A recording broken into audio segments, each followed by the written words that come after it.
Jadi tantangan paling utama saat kita menjadi tenaga honorer itu adalah tidak adanya kepastian hukum. Mereka sudah 4 tahun tetapi tidak diterima P3K maksudnya. Itu secara otomatis itu sudah menjadi tenaga tanpa tes sudah. Masa depan anak untuk menjadi sukses, membangun negara yang menjadi negara yang besar, menjadi negara yang tidak cengeng. Nah, ini kan ujung tombaknya di guru itu gitu loh.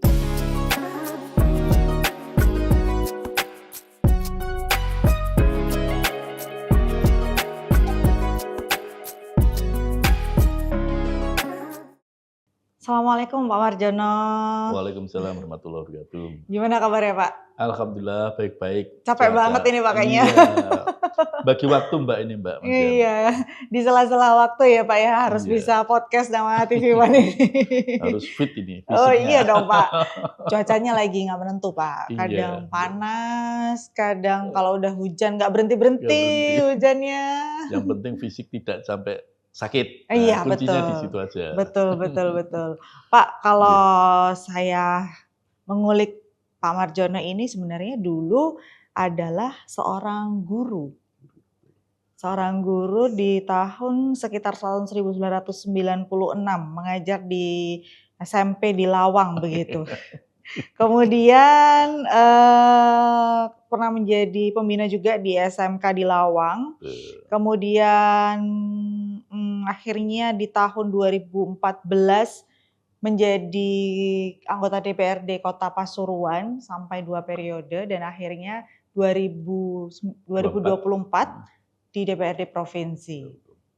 Dari seorang guru akhirnya menjadi anggota dewan. Apa Pak yang menjadi alasan Pak Marjono beralih profesi? Beralih profesi. Baik Mbak, jadi memang kami berawal dari darah guru, artinya memang ibu saya sendiri sebenarnya sebagai seorang guru.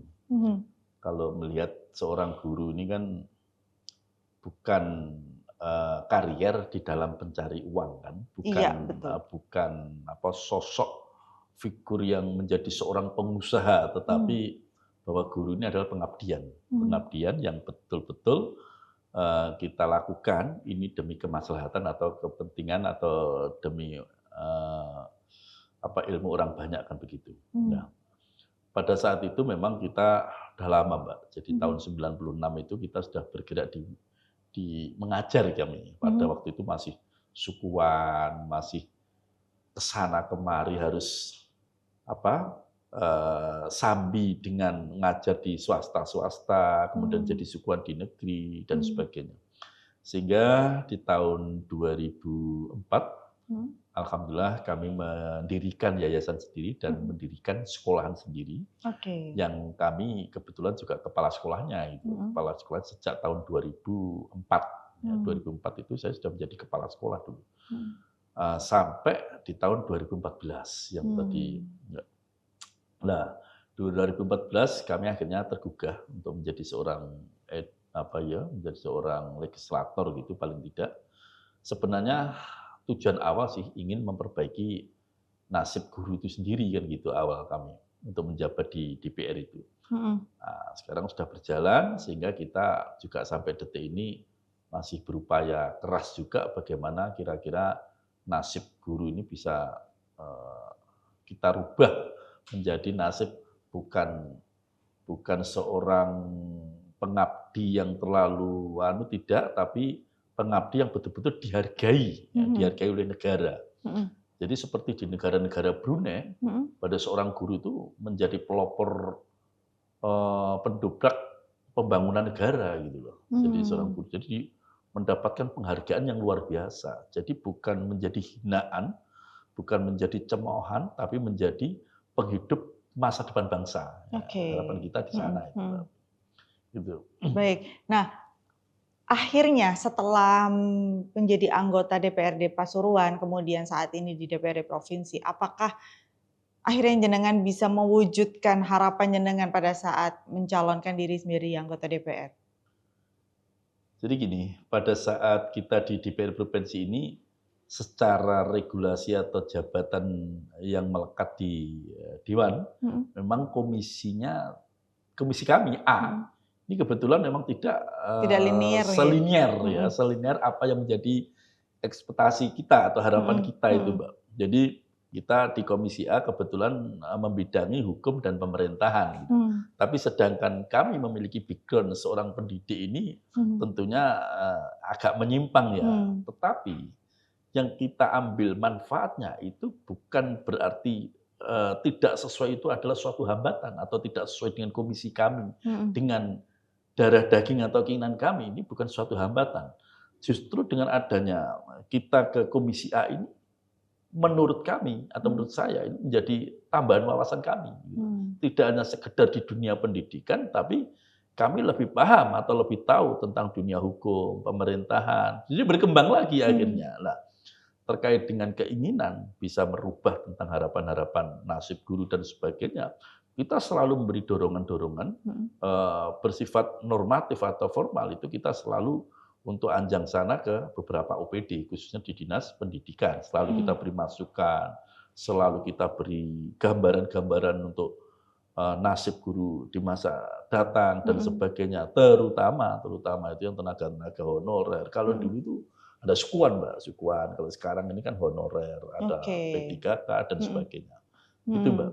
Baik, kemudian ini kan kalau saat ini kondisinya adalah dari guru honorer itu menjadi P3K. P3K, betul.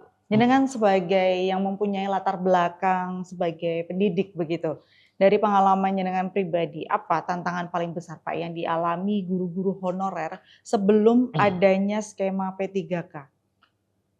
Jadi tantangan paling utama saat kita menjadi tenaga honorer itu adalah tidak adanya kepastian hukum. Tidak ada kepastian status, ya, bahasanya gitu bahasanya. Nah, karena begini, kami melihat teman-teman di honorer ini kan memiliki euforia atau memiliki khayalan untuk bisa diangkat menjadi pegawai negeri kan gitulah. Dan harapan itu kan ternyata tidak sesuai dengan harapan mereka yang sejatinya kan gitu. Nah, inilah yang terlalu was-was. Jadi tidak ada kepastian hukum ini, sehingga kita bekerja ini sebenarnya arahnya kemana? Yang paling fundamentalnya di sana, Mbak. Sehingga pada saat mereka melaksanakan kerja, ini antara iya, tidak, itu terlalu bimbang terus dia. Ya itu tadi, karena ada cita-cita yang melekat bahwasanya harapan seorang honorer itu kan bisa diangkat di PNS. Tapi alhamdulillah itu pemerintah dengan adanya beberapa regulasi itu akhirnya bisa ada pengangkatan di P3K dan sebagainya itu, Mbak. Baik, dari data Kemendikbud 2025 ini kan menunjukkan bahwa lebih dari 1 juta guru sudah diangkat menjadi P3K secara nasional. Secara nasional, betul. Namun sebenarnya masih banyak yang mengeluh soal penempatan, beban kerja, dan juga kepastian karir gitu. Bagaimana Bapak melihat persoalan ini di Jawa Timur, Pak? Betul. Jadi kalau kita lihat itu memang tenaga honorer di Indonesia itu luar biasa banyaknya. Banyak sekali ya, Pak. Namun yang ada di Jawa Timur khususnya, ini kan kurang lebih sekitar hampir 21.000 tenaga P3K ya, sudah diangkat P3K itu kan kurang lebih sekitar berapa itu 17.500 sekian 17.400 sekian, hampir 17.500 tenaga teknis. Kemudian ada lagi yang tenaga guru itu kurang lebih hampir 4.000 itu 3.000 berapa itu ya. Terus kemudian ada lagi tenaga di luar teknis itu sekitar 300-an. Nah, memang namanya pengangkatan ini kan tidak menjadi suatu kepuasan bagi para tenaga honorer yang sudah diangkat ke P3K dengan alasan tadi, ada lagi yang alasannya jauhnya tempat tinggal dengan sekolahan, ada lagi yang diangkat tidak sesuai dengan kariernya dan sebagainya, macam-macam lah itu hambatan-hambatan itulah. Kami melihatnya ini adalah peluang sebenarnya. Peluang itu begini. dari tenaga honorer, kemudian ada pengangkatan ke P3K. Ini suatu barokah yang luar biasa menurut kami.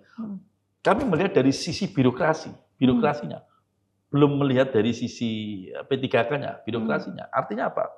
Pemerintah dalam hal ini sukses telah melaksanakan regulasi yang ada atau melaksanakan aturan perundangan yang ada dengan mengangkat tenaga honorer menjadi P3K. Ini adalah suatu rapot atau suatu prestasi untuk bisa mengentaskan atau minimal bisa menyeragamkan tenaga honorer untuk menjadi P3K itu suatu poin. Nah, kembali lagi kalau kita lihat ketidakpuasan tadi itu nanti akan ada penyesuaian, Mbak. Jadi tentunya pemerintah ini kan melakukan tahapan-tahapan, tidak serta-merta dalam jumlah sekitar di 2024 itu kan sekitar 21.000, hampir berapa ya, hampir 22.000 lah. Ini kan tidak jumlah yang kecil gitu, jumlah yang besar, sehingga nanti pemerintah tentunya akan menyesuaikan dengan kontrak-kontrak yang sudah dilakukan oleh P3K, mungkin bahasanya mungkin dimutasi atau di apa, nanti pasti arahnya ke sana. Saya yakin itu sudah. Oke, baik. Kalau Komisi A ini kan sebenarnya sering bersentuhan dengan regulasi kepegawaian daerah. Betul. Menurut jenengan, apakah memang kerangka hukum yang ada saat ini sudah mampu memberikan kepastian status, terutama bagi tenaga kontrak daerah yang masih menunggu penetapan? Jadi begini, Komisi A ini memang di dalam melakukan kajian terkait dengan hukum dan pemerintahan, tentunya ini tidak serta-merta menjadi bahan dasar yang itu diciptakan oleh Komisi A. Tapi Komisi A ini melaksanakan regulasi, ini juga berdasarkan regulasi konsiderannya atau regulasi tingkat atasnya. Sehingga kalau kita ada pertanyaan seperti yang disampaikan tadi bahwasanya apakah ini merupakan regulasi yang sudah sesuai dengan kalau kami melihat ini insya Allah sudah sesuai, Pak. Sudah sesuai yang sudah dilaksanakan oleh pemerintah terhadap tenaga honorer tadi. Terkait dengan jaminan, nah ini pertanyaannya begini. Penjamin ini kan contoh penjaminnya begini. Yang pertama, dari tingkat honorer sudah masuk ke P3K. Ini berarti sudah ada jaminan. Nah, bagi mereka yang tes P3K tidak diterima, secara otomatis ini dimasukkan ke paruh waktu. Nah, artinya ini juga ada jaminan, ya kan? Nah, di tahun 2021 kemarin, ini kan pemerintah sudah tidak boleh mengangkat tenaga non-ASN. Nah, salah satunya ya yang misalkan ada pegawai baru dan sebagainya itu sudah tidak boleh untuk dikategorikan non-ASN, itu sudah tidak boleh mengangkat itu. Sehingga mereka yang belum sama sekali atau honorer yang belum punya status, nah ini nanti tentunya kita juga menghimbau kepada BKD, ya, Badan Kepegawaian Daerah ini, teman-teman yang belum terangkut baik itu di P3K maupun P3K penuh waktu maupun P3K paruh waktu, ini seyogyanya anggarannya seperti apa nanti? Karena begini, yang P3K penuh waktu ini kan anggarannya ini masuknya di gaji, Mbak, di gaji pegawai ya. Tapi kalau yang paruh waktu ini bukan gaji pegawai, tapi belanja barang dan jasa. Anggarannya untuk memberikan honor itu tadi. Nah, kemudian yang sisanya ini sementara juga dimasukkan dari anggaran barang dan jasa. Cuman ini belum punya status, dia menjadi P3K. Pertanyaannya kan begini, terus mau dikemanakan yang sisa ini kan gitu. Nah, sisa ini kan bervariatif. Dilihat dulu apakah ini usianya mencapai pengangkatan, karena kan misalkan minimal usia katakan 40 misalnya. Kalau dia sudah lebih otomatis tidak bisa diangkat, atau kurang 1 tahun 2 tahun ini kan sulit untuk diangkat. Nah, nanti akan diseleksi oleh BKD sendiri. Jadi nanti akan dimasukkan ke dalam sistem paruh waktu atau memang honorer yang sudah, yang penting tidak mengangkat lagi pegawai non ASN yang dari birokrasi. Itu yang jadi jaminan di sana, Mbak. Baik.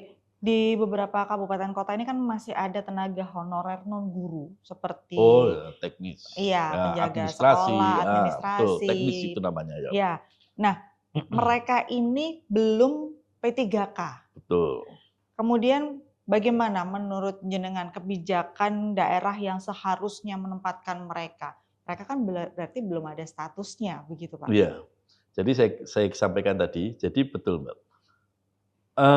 P3K itu, yang non P3K tadi itu untuk mendaftarkan menjadi P3 itu kan tentunya ada syarat-syaratnya. Iya, betul. Jadi tidak serta-merta dia menjadi tenaga honorer baru masuk 1 tahun atau 2 tahun dia menjadi P3K, tidak mungkin. Karena sudah jelas regulasinya dan aturan sudah jelas bahwa syarat untuk mendaftarkan menjadi tenaga P3K ini harus memberikan pengabdian minimal 4 tahun. Oke. Nah, ini kan sudah jelas.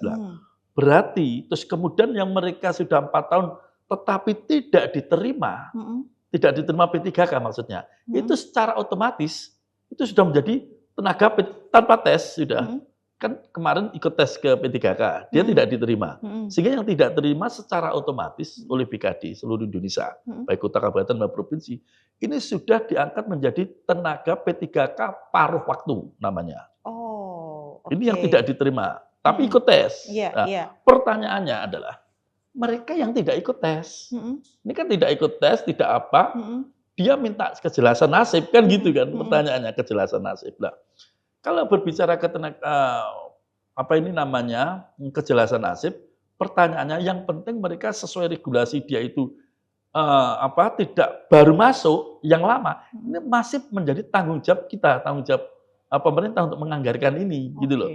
Nah, pertanyaannya kan mereka itu hanya minta status kan gitu. Nah, ini yang kan kita sampaikan nanti pada rapat-rapat hearing, dan kita akan mengundang BKD, kita selalu koordinasi dengan kepegawaian nasional. Itu kira-kira yang sudah masuk, tetapi dia sebelum regulasi terbentuk ini seperti apa yang sudah ada ini. Misalkan ini ya 1.000 yang sudah masuk ke P3K itu katakan 500, yang P3K paruh waktu 800, sisa 200. Nah, yang sisa 200 ini yang harus kita bahas. Nah, itu insya Allah karena itu sudah masuk di instansi sehingga itu menjadi tanggung jawab kita.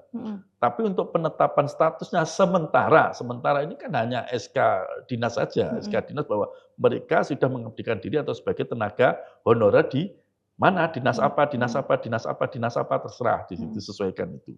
Nah, ini yang menjadi PR kita nanti. Ya, jadi kita ada upaya-upaya yang jelas, apapun alasannya kita harus memberikan status kepastian pada mereka, kepastian hukumnya pada mereka. Entah itu bentuknya apa. Karena apa? Tanpa kita menyampaikan status ini kan sudah menjadi tanggung jawab kita. Buktinya apa? Buktinya bahwa OPD atau pemerintah ini sudah mengeluarkan anggaran belanja barang dan jasa untuk memberikan donor mereka. Ini kan wujud bagian daripada kepastian itu kan gitu. Baik. Nah, di tahun 2025 ini kan sebenarnya Jatim masih memiliki ribuan formasi P3K yang belum terisi. Betul. Karena persoalan teknis dan regulasi. Betul. Apa Pak evaluasi dari Komisi A terhadap proses rekrutmen ini? Nah, jadi begini. Kalau kita berbicara rekrutmen, memang itu kan sebenarnya linearisasinya sudah dari Menpan ya, sudah ada regulasinya yang jelas. Nah, P3K yang katakan mereka tidak sesuai atau tidak apa, ini kan harus kita berikan sesuatu pemahaman bahwasanya P3K yang sudah diterima, kemudian yang belum diterima atau yang sudah diterima tapi tidak sesuai dengan kapasitasnya, maka ini PR bersama, PR kita bersama gitu, Mbak. Jadi artinya begini, coba ini P3K yang sudah ada ini, apakah ini sudah sesuai dengan koridor atau sesuai dengan kapasitas atau sesuai dengan keahlian mereka. Ini harus menjadi satu kesatuan yang ini biar pegawai itu sendiri akhirnya menjadi kerasan gitu bahasanya kan gitu. Contoh ini Mbak, ada sekolah SD. Sekolah SD ini tepatnya di Kecamatan Purwodadi, Kabupaten Pasuruan, kebetulan di dapil kami. Ada seorang sudah diangkat ke P3K. P3K-nya mereka itu menjadi staf di SD tersebut. Oke. Padahal di SD itu ternyata sudah ada stafnya. Oh. Sudah ada stafnya. Nah, otomatis staf yang baru diangkat P3K ini tidak mungkin akan ganda dengan staf yang sudah ada. Nah, biasanya kalau yang di SD itu kan ada yang namanya operator, ada lagi yang namanya staf. Dan ini sudah ada semua. Tapi kedatangan P3K yang tempat pengangkatannya atau tempat di posisinya di posisi situ. kerjanya itu di SD bersangkutan. Nah, ini kan kewajiban kita untuk mereka akhirnya mengajukan kepada dinas untuk bisa ditempatkan pada tempat yang belum terisi. Yaitu ini sebenarnya banyak sih kasus-kasus seperti itu. Dan ini sebagai evaluasi kita untuk sejauh mana sih sebenarnya setelah pegawai honorer itu diangkat menjadi P3 itu penempatan seperti apa ini sampai detik ini kita pantau semua itu. Oke, baik. Dari sudut pandang pendidikan, Pak, bagaimana perbedaan etos kerja dan beban kerja antara guru honorer dan P3K dari yang jenengan sudah lihat langsung sebelum masuk legislatif? Jadi begini, kalau mereview kembali ya historis kami, kalau dulu itu kan tidak ada istilah P3K, Pak. Kalau dulu itu kan tidak ada, tahun-tahun kami itu tidak ada. Yang ada itu namanya sukuan. Sukuan tadi ya Pak ya?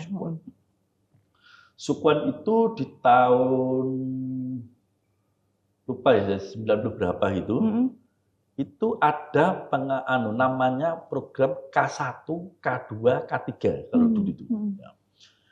Dan alhamdulillah dengan adanya program pemerintah, adanya K1, K2, K3, artinya dia mengabdikan diri sekian tahun, ini masuk K1, sekian tahun, K2, sekian tahun, K3. Dan itu 100% dianggap pegawai negeri semua. Zaman waktu itu. Ya. Ada lagi sebelum saya itu juga ada yang namanya dulu sukuan, dia tes pegawai negeri diangkat. Tapi setelah itu ada program itu K1, K2, K3. Dan itu K1, K2, K3 itu 100% masuk PNS semua. Oke. Dan begitu. Nah, regulasi itu muncul akhirnya untuk penggantinya itu sudah tidak mengangkat pegawai negeri, mengangkatnya P3K itu. Kan gitu, Mbak. Nah, kalau kita berbicara masalah nasib terkait dengan kalau dulu honorer itu bisa masuk pegawai negeri, K1, K2, K3 dan langsung diangkat pegawai negeri, tidak ada persoalan. Nah, sekarang ini kan beban kita juga. Sudah ada pengangkatan PNS, yang ada adalah P3K, yang tidak diterima P3K, masuklah P3K paruh waktu, yang tidak ikut tes P3 ini, statusnya sekarang kan masih belum jelas ini kan. Nah, ini posisi ini yang harus kita selesaikan, Mbak. Kita selaku Komisi A ini tetap berkoordinasi dengan BKD, dengan daerah ini seperti apa nanti bentuk kepastian hukumnya mereka itu gimana. Tapi mereka selama ini setelah kita komunikasi dengan yang bersangkutan, yang honorer, itu alhamdulillah mereka juga menyadari. Jadi menyadari itu artinya karena dia masuknya hanya baru berapa tahun, 1 tahun, 2 tahun, kan ada lagi yang sekarang ikut tes P3K yang lupa saya itu ada yang langsung, Mbak. Jadi dia langsung tes tanpa memperhitungkan tahunnya. Ada P3K lupa saya itu. Itu ikut tes itu dan itu banyak yang dilakukan. Cuman kapan hari saya melihat itu juga kasihan ini adik-adik kita yang ikut tes itu juga banyak yang nggak keterima gitu loh. Dan ada lagi yang ASN itu tapi di posisi bukan guru, di beberapa dinas itu masih mengangkat di PNS itu atau ASN itu. Gitu. Oke, baik. Kalau dari beban pekerjaan sendiri, apakah ada perbedaan Pak antara dulu yang guru honorer dengan sekarang P3K atau semuanya sama sebenarnya hanya perubahan status aja? Kalau di pendidikan yang namanya beban kerja itu berbeda dengan non guru dan teknis ya. Jadi kalau di guru ya kita ambil guru ya, sampling ya guru. Namanya beban kerja itu bisa melekat yang namanya beban jam mengajar. Ya kan? Jadi PNS di sana di regulasinya sudah jelas. PNS minimal atau paling sedikit mengajar dalam 1 bulan itu 24 dalam 1 minggu maaf dalam 1 minggu 24 jam mengajar. PNS. Itu aturan. Yeah.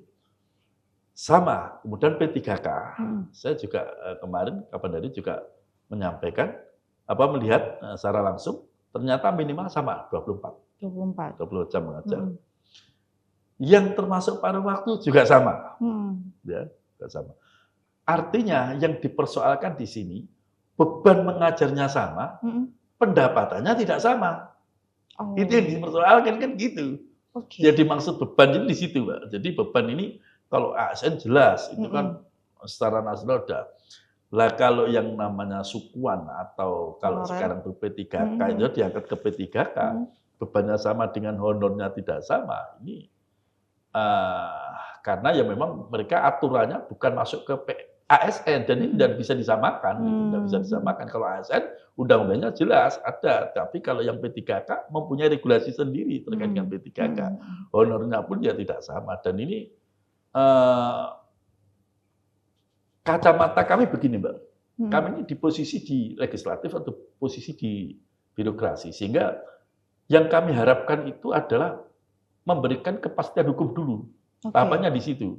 Yang dulunya tidak mempunyai status, sehingga sudah mempunyai status. Nah, itu nanti bertahap. Kalau keterkaitan dengan harus disamakan pendapatannya, ini kan tidak bisa seperti itu. Kan kita juga melihat anggaran jumlahnya.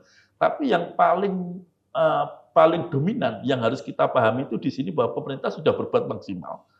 Pemerintah ini sudah mengoptimalkan bahwasanya dari adik-adik atau teman-teman kita yang ada di di honorer ini sudah ditingkatkan 1 poin menjadi tenaga P3K. Ini sudah suatu kehebatan atau apresiasi yang regulasinya harus betul-betul kita hargai di sana bisa. Cuman PR kita yang cuman belum itu aja sudah. Kalau terkait beban, Mbak, saya kira sama ya, Pak. Sama, beban itu sama karena pengajar ini kan tanggung jawab moral pada murid. Iya. Bukan perkara kamu sedikit banyak, bukan seperti seperti mungkin di perusahaan terus borongan, bukan. Jadi sama. Sama. Tapi kalau soal gaji dari honorer ke P3K, naik atau turun? Honorer ke P3K naik, jelas naik, Mbak, naik. Berarti tidak merugikan dong ya, Pak ya? Tidak. Saya yakin jadi gini, Mbak. Honorer, bedanya gini. Kalau honorer itu kan diberi pendapatan yang mana mereka tidak memiliki harga satuan di masing-masing lembaga. Artinya honorer itu diberikan, itu berbeda-beda. Daerah satu, daerah A. Misalkan di sini kekuatannya 1.500.000. Ada yang daerah yang kekuatannya cuma 1 juta. Ada yang daerah kekuatannya 2 juta, macam-macam. Nah, begitu sudah mereka diangkat ke P3K, maka memiliki standar. Sama kan? Ya. Jadi ini untuk menyamakan persepsinya di sini. Jadi, tapi jelas naik. Jadi kalau dulu itu kan macam-macam, Mbak, besar, kecil. Kalau daerah UMR-nya besar, ikut besar, mereka kecil ikut kecil. Tapi kalau yang namanya tenaga honorer dia tidak mengacu pada UMR kan gitu. Iya. Kemampuan lembaga kan. Baik. Jadi memang kalau kita bicara guru yang menjadi guru honorer, kemudian diangkat menjadi P3K, ini sebenarnya tidak hanya statusnya saja yang naik, tapi juga dari upah kerjanya naik. Meskipun beban kerjanya sama gitu. Betul. Sama sekali tidak merugikan begitu ya, Pak ya. Tapi kalau misalkan belum diterima menjadi P3K, akan menjadi P3K paruh waktu. Paruh waktu. Jadi begini, mereka itu kan yang terakhir itu di bulan itu kan ada tes P3K. Semua ikut tes P3K. Tanpa kecuali itu ada ikut semua. Sudah memiliki nomor tes dan ikut semua. Akhirnya hasil tes mengatakan bahwa yang keterima P3K itu ini. Sebagian tidak keterima, tapi mereka sudah ikut tes. Lah yang sudah ikut tes tidak diterima di pegawai P3K secara otomatis regulasi, itu mereka sudah ditetapkan dan SK-nya sudah keluar. Ditetapkan sebagai pegawai P3K paruh waktu. Oke. Berbeda dengan yang belum tes. Nah, sisanya yang tadi yang belum tes ini, yang belum tes ini. Nah, yang paruh waktu itu nanti untuk menjadi P3K, apakah harus mengikuti tes lagi? Ini belum ada regulasi. Oh. Jadi regulasi dari pusat atau dari secara nasional itu belum ada.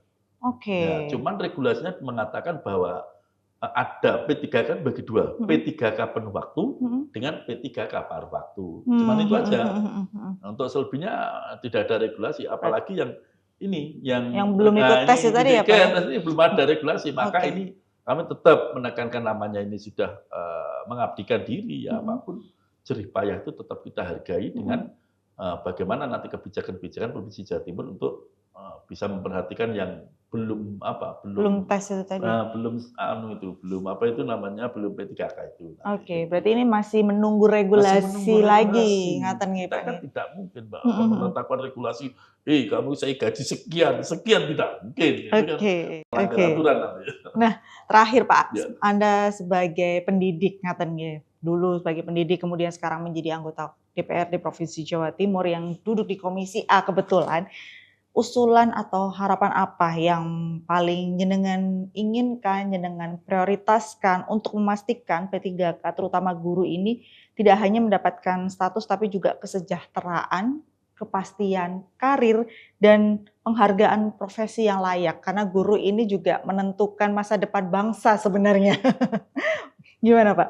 Baik, jadi harapan kita juga tadi sudah saya sampaikan bahwa semata-mata saya memasuki di legislatif itu sebenarnya satu-satunya tujuan utama itu kan memperbaiki nasib guru. Itu awal cita-cita kami dulu. Maka dengan adanya kegiatan ini, pendidik ini, jadi kami punya harapan. Ada dua harapan yang pertama. Yang pertama harapan terhadap birokrasi itu sendiri.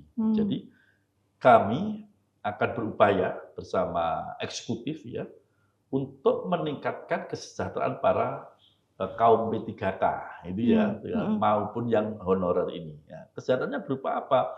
Paling tidak kami ingin nanti eksekutif itu bisa menganggarkan tunjangan-tunjangan tambahan, ya tunjangan-tunjangan tambahan selain yang mereka terima di gaji P3K. Ya, di luar itu Mbak. Jadi kami akan mendorong BKD atau Ibu Gubernur untuk bisa menambahkan tunjangan-tunjangan lain yang dianggap itu memberikan suatu kelayakan minimal itu kepada P3K maupun honorer. Itu yang pertama. Dan yang kedua, harapan kami terhadap peserta P3K dengan yang paruh waktu, kemudian honorer ini kami minta agar teman-teman di P3K ini senantiasa sabar untuk menunggu proses. Ya, proses ini bukan berarti kami selaku wakil rakyat ini tidak memperhatikan nasib nasib P3K bukan, tapi kami tetap selalu mendorong atau menginginkan bahwa nasib teman-teman P3K ini bisa betul-betul kesejahteraan meningkat. Maka dari itu tolong di dalam SDM atau sumber daya manusia para teman-teman P3K ini juga harus betul-betul dinikmati, dinikmati, kemudian jangan menjadi bumerang seolah-olah merasa bahwa honornya atau gajinya itu sedikit, misalkan, terus mereka akan malas-malas bekerja, tidaklah. Kembali lagi kepada fungsi tugas guru itu sendiri, misalkan contohnya guru itu kan ada 4, mendidik, membimbing, membina, mengajar, fungsinya ada. Nah, di 4 fungsi itulah kami berharap supaya guru itu tetap menjadi support masa depan anak untuk menjadi sukses, menjadi membangun negara yang menjadi negara yang besar, menjadi negara yang tidak cengeng. Nah, ini kan ujung tombaknya di guru itu gitu loh. Jangan sampai guru itu dengan adanya pendapatan yang dirasa kurang terus kemudian merubah sikap menjadi seorang guru, tidak. Karena guru itu ada ibadah, pengabdian gitu loh. Jadi kembali lagi pada fungsi guru. Saya kira itu yang perlu kami dorong untuk dua harapan kami, Mbak. Baik, terima kasih Pak Marjono atas waktunya. Semoga kedepannya nasib guru ini bisa jauh lebih baik lagi ya Pak ya di tahun 2026 dan seterusnya. Karena bagaimanapun juga guru ini adalah ujung tombak juga untuk nantinya cita-cita kita semua di tahun 2045 Indonesia menjadi Indonesia emas begitu. Tidak hanya Gen Z aja yang diharapkan, tapi bagaimanapun juga guru sangat berperan penting untuk Indonesia emas di tahun 2045. Terima kasih Pak Marjono atas waktunya. Semoga kita ada waktu untuk ketemu lagi di podcast yang lainnya ya Pak G. Baik, assalamualaikum warahmatullahi wabarakatuh. Waalaikumsalam warahmatullahi wabarakatuh.